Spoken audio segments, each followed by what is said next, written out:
Thank you, Mr. Chairman and members of the committee. It's an honor to be here today on behalf of the more than 4.5 million moms and dads, sons and daughters. Gotta push that button, that white button. Thank you, Mr. Chairman. It's an honor to be here today on behalf of the more than 4.5 million moms and dads, sons and daughters in every state across our nation who make up the National Rifle Association of America. There are 4.5 million active members of the NRA, and they're joined by tens of millions of supporters throughout the country. It's on behalf of those millions of decent, hard-working, law-abiding citizens that I'm here today to give voice to their concerns. The title of today's hearings is, What Should America Do About Gun Violence? We believe the answer to that question is to be honest about what works and honest about what doesn't work.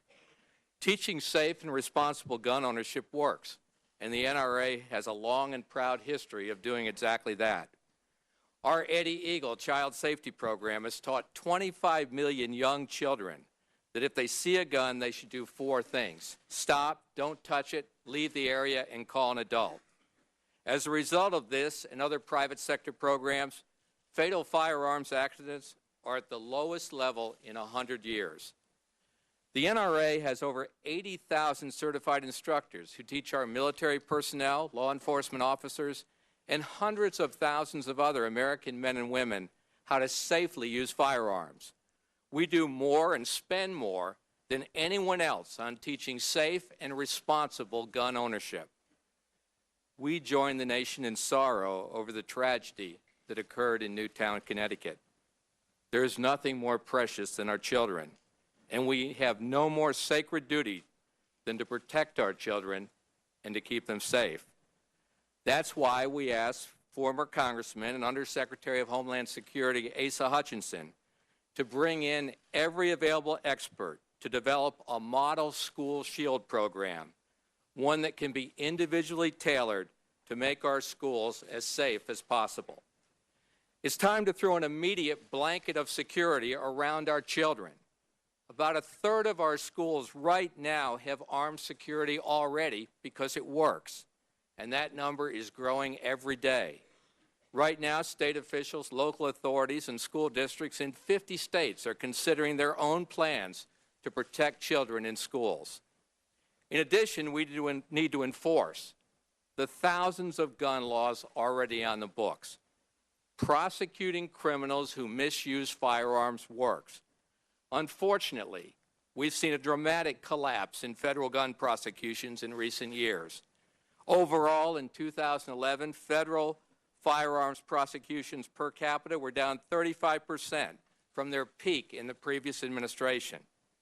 That means violent felons, violent gang members, and drug dealers with guns, and the mentally ill who possess firearms are not being prosecuted.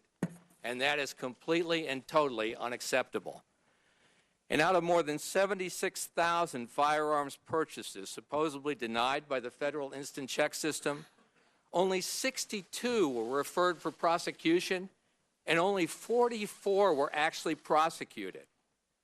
Proposing more gun laws while failing to enforce the thousands we already have, it's not a serious solution for reducing crime. I think we can also agree that our mental health system is broken.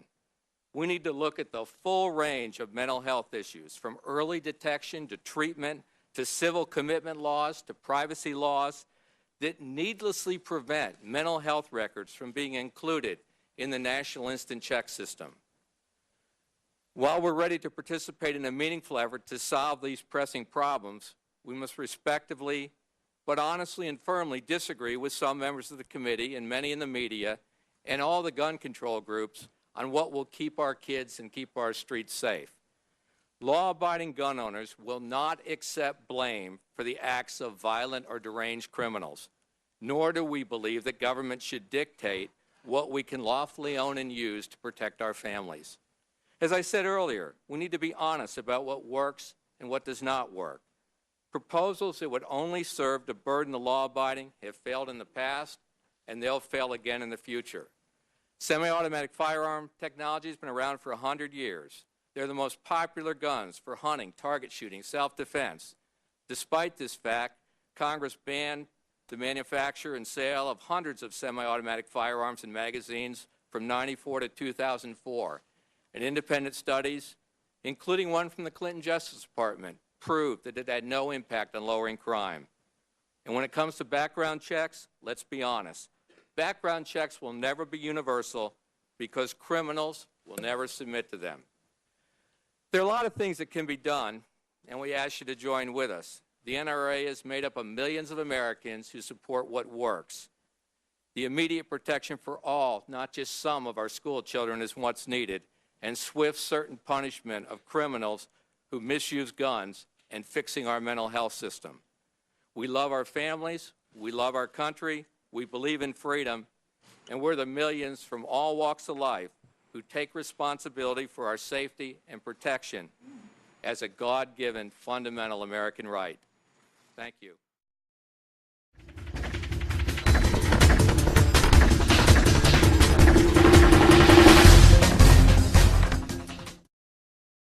This has been a Sunfish production.